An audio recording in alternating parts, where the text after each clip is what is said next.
Hi students, ಎಲ್ಲರಿಗೂ SSLC friend YouTube ಚಾನಲ್ಗೆ ಸ್ವಾಗತ. ಯಾರ್ಯಾರು ಇನ್ನೂ ನಮ್ಮ ಚಾನಲ್ನ ಸಬ್ಸ್ಕ್ರೈಬ್ ಮಾಡ್ಕೊಂಡಿಲ್ಲ, ಬೇಗ ಸಬ್ಸ್ಕ್ರೈಬ್ ಮಾಡ್ಕೊಳ್ಳಿ. ನೋಡಿ, ನಾಳೆ 8/1/2026 ನಾಳೆ ಥರ್ಡ್ ಲ್ಯಾಂಗ್ವೇಜ್ ಹಿಂದಿ ಪ್ರಿಪ್ರೇಟ್ರಿ 1 ನಡೀತಾ ಇದೆ. ನೋಡಿ, ಎಕ್ಸಾಮಿನೇಷನ್ ನಡೀತಾ ಇದೆ ನಿಮಗೆ. ಸೊ ಪ್ರಿಪ್ರೇಟ್ರಿ 1 ಎಕ್ಸಾಮಿನೇಷನ್ ನಾಳೆ ಇದೆ, 8/1/2026. ನಾಳೆ ಇರೋ ಎಕ್ಸಾಮ್ಗೆ ಪಾಸಿಂಗ್ ಪ್ಯಾಕೇಜ್ ಕೊಡ್ತಾ ಇದ್ದೀವಿ, ನೋಡ್ಕೊಳ್ಳಿ.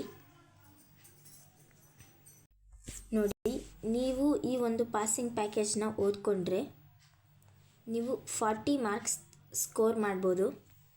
ನೋಡ್ಕೊಳ್ಳಿ, ಫಸ್ಟು ಪಾಸಿಂಗ್ ಪ್ಯಾಕೇಜ್ ಇದು. ಯಾರ್ಯಾರಿಗೆ ಹಿಂದಿ ಕಷ್ಟ ಅನಿಸುತ್ತೆ ಅವರೆಲ್ಲರೂ 40+ ತೆಗಿಬೋದು.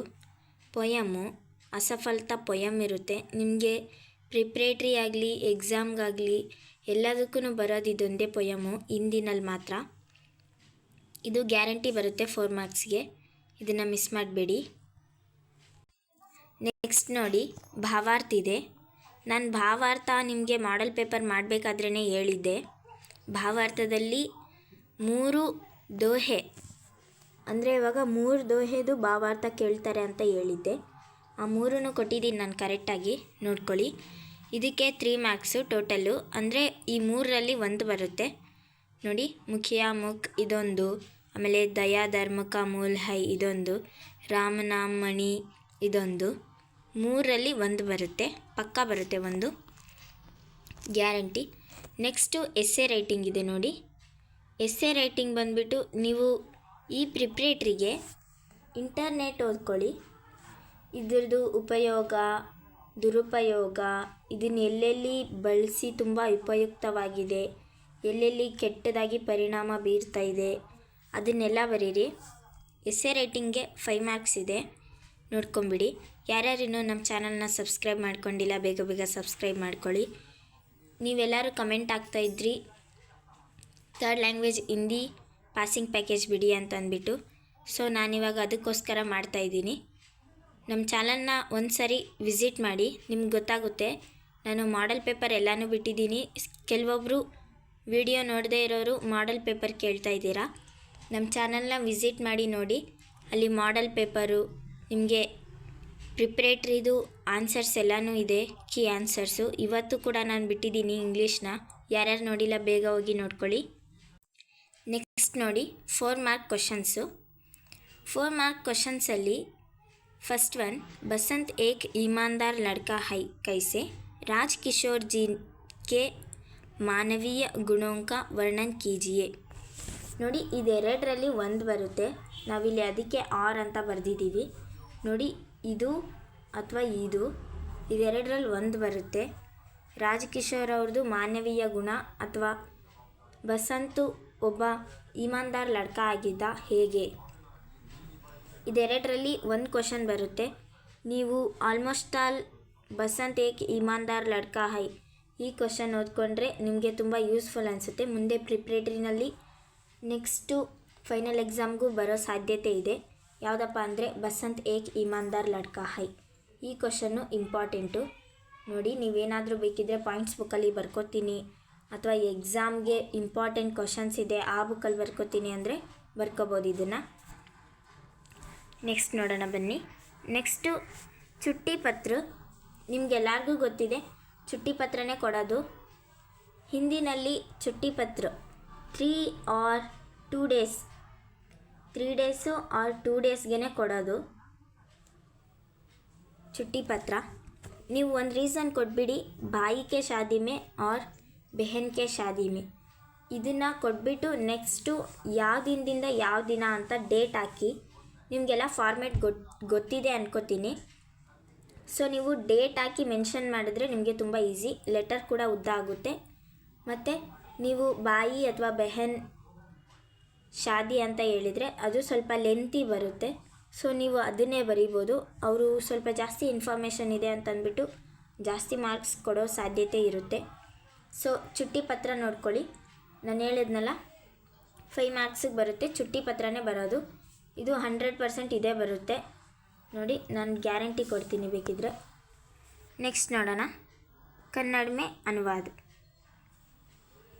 ಕನ್ನಡ ಮೇ ಅನುವಾದ ಅಂದರೆ ಒಂದು 3-4 ಸೆಂಟೆನ್ಸು ಒಂದೇ ಪಾಠದ ಕೊಟ್ಟಿರ್ತಾರೆ. ಆ ಒಂದು ಪಾಠ ಕೊಡ್ತಾರಲ್ವಾ, ನಿಮಗೆ ಹಿಂದಿ ಟೆಕ್ಸ್ಟ್ ಬುಕ್ಕಲ್ಲಿ ಇಡೀ ಟೆಕ್ಸ್ಟ್ ಬುಕ್ಕಲ್ಲಿ ಈ 2 ಪಾಠದಿಂದನೇ ಕೊಡೋದು. ನೋಡಿ, ಇಂಟರ್ನೆಟ್ ಕ್ರಾಂತಿ ಪಾಠ ಅಥವಾ ಶನಿ ಸಬ್ಸೆ ಸುಂದರ್ ಗ್ರಹ, ಇದೆರಡರಲ್ಲಿನೇ ಕೊಡ್ತಾರೆ. ಆ 2 ಪಾಠ ನೀವು ಕೇಳಿದಿದ್ರೆ ಅಥವಾ ನೀವು ಅದು ಸ್ಟೋರಿ ಥರ ಇಮ್ಯಾಜಿನೇಷನ್ ಮಾಡ್ಕೊಂಡಿದ್ರೆ ನೀವು ಕನ್ನಡದಲ್ಲಿ ಅನುವಾದ ಮಾಡಿ ಬರಿಬೋದು. ಅಂದರೆ ಹಿಂದಿ ಅಲ್ಲಿ ಏನು ಕೊಟ್ಟಿರ್ತಾರೆ ಒಂದು ಸೆಂಟೆನ್ಸ್ಗಳನ್ನ ಅದನ್ನು ಓದಿ ನಿಮಗೆ ಕನ್ನಡದಲ್ಲಿ ಏನು ಅರ್ಥ ಆಗುತ್ತೋ ಅದನ್ನು ಬರೀರಿ. ಆಲ್ಮೋಸ್ಟ್ ಆಲ್ ಈ 2 ಪಾಠಗಳಿಂದನೇ ಬರೋದು. ಸೊ ನೀವು ಈ 2 ಪಾಠಗಳನ್ನ ಕೇಳಿಸ್ಕೊಂಡಿದ್ರೆ ಅಥವಾ ಓದಿದರೆ ನಿಮಗೆ ಗೊತ್ತಾಗುತ್ತೆ ಅನುವಾದ ಹೆಂಗೆ ಇರಬೇಕು, ಈ ಥರ ಬರೀಬೇಕು ಅಂತಂದ್ಬಿಟ್ಟು. ನೆಕ್ಸ್ಟ್ ನೋಡೋಣ, ಇದಕ್ಕೆ ಟೋಟಲ್ ಆಗಿ 3 ಮಾರ್ಕ್ಸ್ ಕೊಡ್ತಾರೆ. ನೆಕ್ಸ್ಟ್ ನೋಡೋಣ ಬನ್ನಿ. ಪೂರಕ್ ವಾಚನ್. ನೋಡಿ, ಪೂರಕ್ ವಾಚನ್ ಅಂದರೆ ನಿಮಗೆ ಗೊತ್ತು, ಲಾಸ್ಟಲ್ಲಿ ನಾವು ಹೆಂಗೆ ಇಂಗ್ಲೀಷಲ್ಲಿ ಸಪ್ಲಿಮೆಂಟ್ರಿ ರೀಡಿಂಗ್ ಅಂತೀವೋ ಆ ಥರ ಇಲ್ಲಿ ಹಿಂದಿನಲ್ಲಿ ಪೂರಕ್ ವಾಚನು. ಇದು ಬಂದುಬಿಟ್ಟು 2 ಮಾರ್ಕ್ಸ್ ಕೊಡ್ತಾರೆ. ಒಂದು ಕ್ವಶನ್ಗೆ 2 ಕ್ವಶನ್ಸ್ ಇರುತ್ತೆ 2 ಮಾರ್ಕ್ಸ್ಗೆ. ಸೊ ನಿಮಗೆ ಟೋಟಲ್ 4 ಮಾರ್ಕ್ಸ್ ಬರುತ್ತೆ ಇದು ಸಪ್ಲಿಮೆಂಟ್ರಿ ಅಂದರೆ ಪೂರಕ್ ವಾಚನಿಂದ. ಸೊ ಅದರಲ್ಲಿ ಯಾವುದಪ್ಪ 2 ಪಾಠಗಳು ನೋಡಿ, ಒಂದು ಶನಿ ಸಬ್ಸೆ ಸುಂದರ್ ಗ್ರಹ, ಇದು ಓದ್ಕೊಳ್ಳಿ, ಇದು ಪಕ್ಕಾ 2 ಮಾರ್ಕ್ಸ್ ಬರುತ್ತೆ. ನೆಕ್ಸ್ಟ್ ನೋಡಿ, ಇದೆರಡರಲ್ಲಿ ಆಪ್ಷನಲ್ಲಿದೆ ಸತ್ಯ ಕಿ ಮಹಿಮಾ, ನಾಗರಿಕ ಕರ್ತವ್ಯ, ಇದೆರಡರಲ್ಲಿ ಆಪ್ಷನ್ ಇದೆ. ಸೊ ನೀವು ಒಂದು ಇದನ್ನು ಹೇಳೋಕ್ಕಾಗಲ್ಲ. ನೆಕ್ಸ್ಟ್ ಪ್ರಶ್ನೆ ಸತ್ಯ ಕಿ ಮಹಿಮಾ ಅಥವಾ ನಾಗರಿಕ ಕರ್ತವ್ಯ, ಇದೆರಡರಿಂದ ಯಾವುದರಿಂದ ಒಂದರಿಂದ ಬರುತ್ತೆ. ಸೊ ಶನಿ ಸಬ್ಸೆ ಸುಂದರ್ ಗ್ರಹ ಇದು ಮಾತ್ರ ಪಕ್ಕಾ 100% ಬಂದೇ ಬರುತ್ತೆ. ಸೊ ನೀವು ಶನಿ ಪಾಠನ ಮಿಸ್ ಮಾಡೋಕ್ಕೆ ಹೋಗ್ಬೇಡಿ, 2 ಮಾರ್ಕ್ಸ್ ಮಿಸ್ ಮಾಡ್ತೀರಾ ಇಲ್ಲಾಂದರೆ. ಸೊ ಇದನ್ನು ನೋಡ್ಕೊಳ್ಳಿ ಕರೆಕ್ಟಾಗಿ. ನೆಕ್ಸ್ಟ್ ನೋಡೋಣ ಬನ್ನಿ. ವೆರಿ ಇಂಪಾರ್ಟೆಂಟ್ ಅಂದರೆ ನಿಮಗೆ 2-3 ಮಾರ್ಕ್ಸ್. 2-3 ಮಾರ್ಕ್ಸಿಂದ ಟೋಟಲಾಗಿ ಒಂದು 20 ಮಾರ್ಕ್ಸ್ ಆದರೂ ಕೌಂಟ್ ಆಗುತ್ತೆ. ಸೊ 20 ಮಾರ್ಕ್ಸು ನೀವು 2-3 ಮಾರ್ಕ್ಸ್ ಮಾತ್ರ ಬಿಡೋಕ್ಕೆ ಹೋಗಬೇಡಿ. ನಾನಿಲ್ಲಿ ಏನೇನು ಇಂಪಾರ್ಟೆಂಟ್ ಕ್ವಶನ್ ಕೊಟ್ಟಿದ್ದೀನಿ, ತುಂಬ ಇಂಪಾರ್ಟೆಂಟ್ ಇದು ನಿಮಗೆ ಫೈನಲ್ ಎಕ್ಸಾಮ್ಗೂ ಕೂಡ ಬರುತ್ತೆ.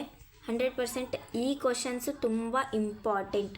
ಸೊ ಎಲ್ಲಾದರೂ ನೀವು ಬರ್ಕೋತೀರಾ ಅಂದರೆ ಬರ್ಕೊಳ್ಳಿ, ಇದಕ್ಕೆಲ್ಲ ಆನ್ಸರ್ಸ್ ಇರುತ್ತೆ ನಿಮ್ಮ ಹತ್ರ, ನೋಟ್ಸ್ ಬರ್ಸಿರ್ತಾರೆ. ನಾವು ನೋಟ್ಸಲ್ಲಿರೋ ಕ್ವಶನ್ನೇ ಇಂಪಾರ್ಟೆಂಟ್ ಇರೋದನ್ನು ಇಲ್ಲಿ ಮೆನ್ಷನ್ ಮಾಡಿ ಕೊಟ್ಟಿದ್ದೀವಿ.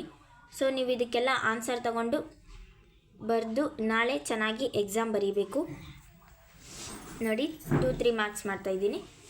ಸೊ ದುಕಾನ್ದಾರ್ನೆ ಲೇಖಕ್ ಸೆ ಕ್ಯಾ ಕಹಾ, ಇದು ಕಾಶ್ಮೀರಿ ಸೇಬ್ ಪಾಠದಿಂದ ಬಂದಿದೆ.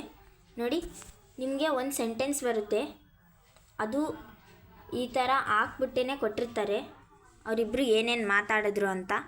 ಸೊ ಆ ಒಬ್ಬ ದುಕಾನ್ದಾರ್ ಲೇಖಕ್ ಸೆ ಕ್ಯಾ ಕಹಾ ಅಂದರೆ ಏನು ಹೇಳಿದ್ರು ಅದನ್ನು ನಿಮಗೆ ಈ ಥರ ಇರೋ ಮಧ್ಯದಲ್ಲಿರೋ ವರ್ಡ್ಸ್ನೆಲ್ಲ ನೀವು ಕರೆಕ್ಟಾಗಿ ಪಾಠದಲ್ಲಿ ಟೆಕ್ಸ್ಟ್ ಬುಕ್ಕಲ್ಲಿ ಏನು ಕೊಟ್ಟಿದ್ದಾರೋ ಅದನ್ನೇ ಬರೆದ್ರೆ ನಿಮಗೆ ಟೋಟಲಿ 3 or 2 ಮಾರ್ಕ್ಸ್ ಕೊಡ್ತಾರೆ. ನೆಕ್ಸ್ಟ್ ನೋಡೋಣ. ಕಾಶ್ಮೀರಿ ಸೇಬ್ ಪಾಠ ಸೆ ಕ್ಯಾ ಸೀಖ್ ಮಿಲ್ತಿ ಹೈ ಅಂದರೆ ಕಾಶ್ಮೀರಿ ಪಾಠ.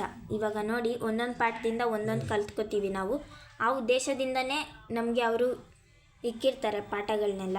ಸೊ ಅದಕ್ಕೋಸ್ಕರ ಕಾಶ್ಮೀರಿ ಸೇಬ್ ಪಾಠದಿಂದ ನಾವು ಏನು ಕಲಿತೀವಿ ಅಂದರೆ, ನಾವಿವಾಗ ವ್ಯಾಪಾರ ಮಾಡಬೇಕಾದ್ರೆ ನೋಡಿಕೊಂಡು ಹೆಂಗಿದೆ ಫ್ರೂಟ್ಸು ಅಥವಾ ವೆಜಿಟೇಬಲ್ಸು ಅದನ್ನೆಲ್ಲ ನೋಡಿಕೊಂಡು ಪ್ರಾಮಾಣಿಕತೆಯಿಂದ ಮಾರಾಟ ಮಾಡೋರ ಹತ್ರ ಹೋಗಿ ನಾವು ವಸ್ತು ಖರೀದಿಸಬೇಕಾದ್ರೂ ಅಷ್ಟೇ ನೀಟಾಗಿ ನೋಡಿಕೊಂಡು ಖರೀದಿಸಬೇಕು. ಸೊ ಅದನ್ನು ನೀವು ಹಿಂದಿನಲ್ಲಿ ಬರೀಬೇಕು. ಸೊ ಎಲ್ಲ ಪಾಠಕ್ಕೂ ಒಂದೊಂದು ರೀಸನ್ ಇಕ್ಕಿಬಿಟ್ಟೆ ಅವ್ರು ಕೊಟ್ಟಿರ್ತಾರೆ. ಸೊ ನೀವು ಅದನ್ನು ನೋಡ್ಕೊಳ್ಳಿ ಏನು ರೀಸನ್ ಇದೆ ಅಂತ ಅಂದ್ಬಿಟ್ಟು ಅದನ್ನು ಹಿಂದಿನಲ್ಲಿ ಬರೀರಿ ಅಷ್ಟೇ ನಿಮಗೆ. ನೆಕ್ಸ್ಟ್ ನೋಡೋಣ.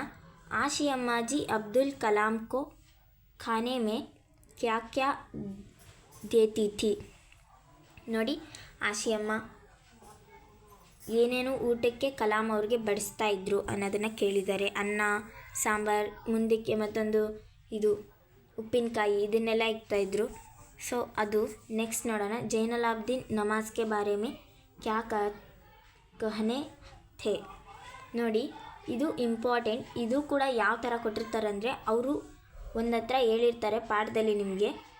ಸೊ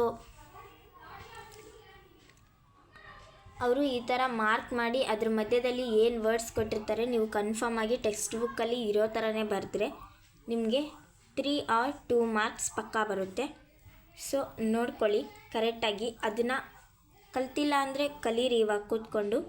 ನಾಳೆ ಎಷ್ಟು ನೆನಪಾಗುತ್ತೋ ಅಷ್ಟು ಬರೀರಿ.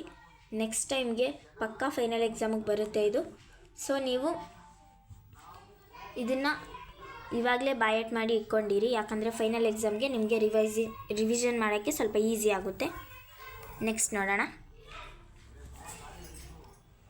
ದಿನಕರ್ ಜಿ ಕೆ ಅನುಸಾರ ಮಾನವ ಕಾ ಸಹಿ ಪರಿಚಯ ಕ್ಯಾ ಹೈ. ನೋಡಿ, ದಿನಕರ್ ಜಿ ನೀವೆಲ್ಲ ಪಾಠ ಕೇಳಿದ್ದೀರಾ.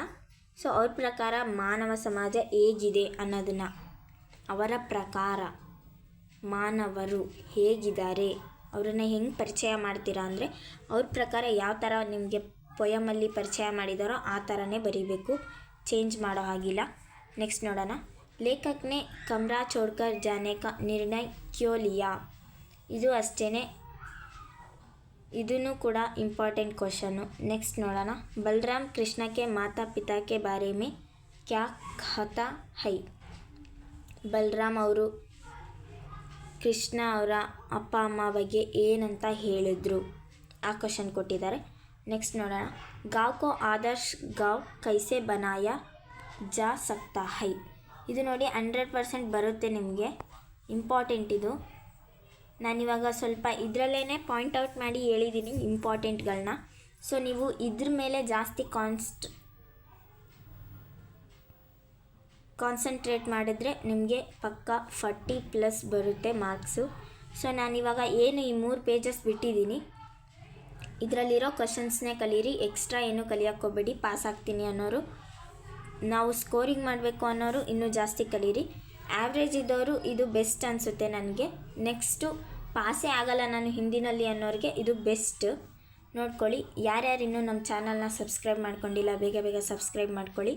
ನಾನು ಹಳೆ ಮಾಡೆಲ್ ಪೇಪರ್ ಮತ್ತು ಇವಾಗ ನಡೀತಾ ಇರೋ ಎಕ್ಸಾಮ್ದು ಆನ್ಸರ್ಸ್ ಎಲ್ಲ ಬಿಡ್ತಾ ಇದ್ದೀನಿ. ಸೊ ಚಾನಲ್ನ ಸಬ್ಸ್ಕ್ರೈಬ್ ಮಾಡ್ಕೊಳ್ಳಿ. Thank you so much for watching.